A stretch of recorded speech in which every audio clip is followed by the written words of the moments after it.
This is Delia again, and I'm reading the Vampire Diaries, The Struggle. I'm on chapter 14. This will be part 3.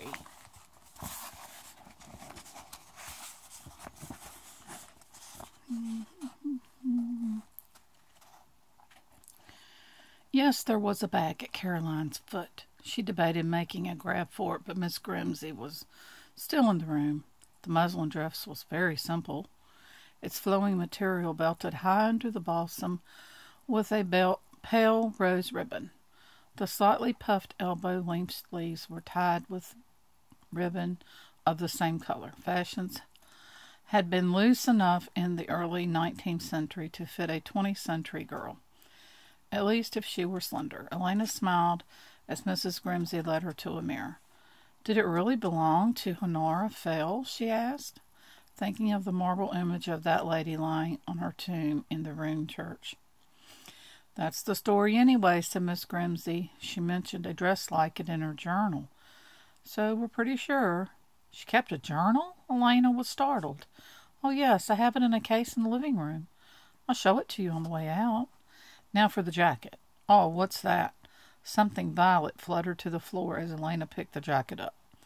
She could feel her expression freeze. She caught up the note before Miss Grimsey could bend over and glanced at it.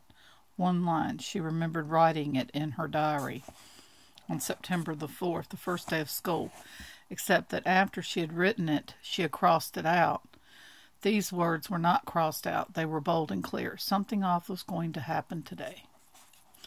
Elena could barely restrain herself from rounding on Caroline and shaking the note in her face. But that would ruin everything. She forced herself to stay calm as she crumbled up the little slip of paper and threw it into a wastebasket. "It's just a piece of trash," she said, and turned back to Miss Grimsey.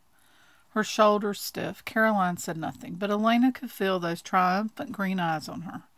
"Just you wait," she thought. "Wait until I get that diary back. I'm going to burn it, and then you are going to have a talk. You and I are going to have a talk."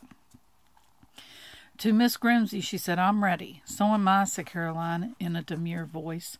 Elena put on a look of cool indifference as she eyed the other girl. Caroline's pale green gown with long green and white sashes was not nearly as pretty as hers. "Wonderful. You girls go ahead and wait for your rides. Oh, and Caroline, don't forget your reticule." "I won't," Caroline said, smiling, and she reached for the drawstring bag at her feet. That's probably where the diary's at.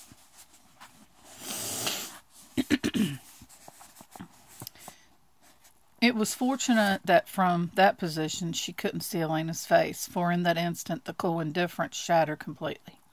Elena stared dumbfounded as Caroline began to tie the bag at her waist.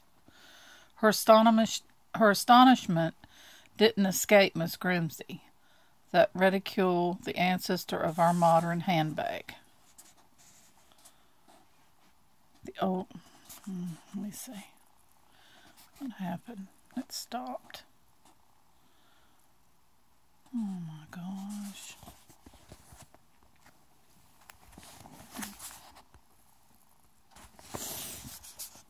I think somebody's messing with my phone. See how it keeps stopping? Caroline began to tie the bag at her waist, and we'll just stop it at that.